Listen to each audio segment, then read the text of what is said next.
ka na masasaktan pa. Sa'yo paalam na, paalam na. Iniisip ko kung bakit naging ganito. Baka tulog ang Diyos kaya nangyayari ito. Kung sino pa ang may mabuting kalooban, ba't yun ang kinukuha na biglaan? Katanungan sa aking isipan, hanggang ngayon wala pa rin kong kasagutan. Hindi malaman kung ba't kailangan sakit sa amin ang ikay mamaalam. Ngunit ramdam ko ang mga paghihirap mo. Alam kong di madali mga pinagdaanan mo. May malaking rason kung ba't nangyayari ito. Mahirap tanggapin pero masaya na ako.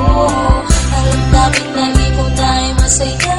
Kung nasan ka ngayon sana di ka na lumulungan.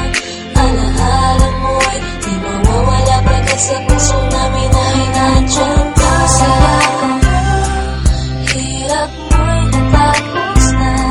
Sana'y maligaya ka, ngayon sa piling na. Huwag kang mag-alala, di ka na masasaktan pa.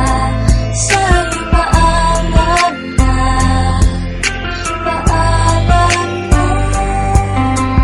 Sa tuwing maaalala ka, di ko malimutan ang dinanas ng mga hirap at pasakit na iyong nadama. Hindi pa rin sumuko kahit alam namin na pagod ka na.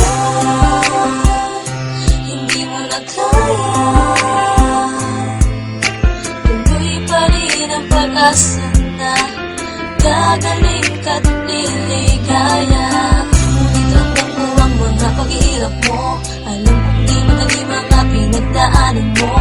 May malaking rason kung ba't nangyayari ito. Mahirap tanggapin pero masaya na ako. Alam namin na ikaw na ay masaya. Kung nasan ka ngayon sana di ka na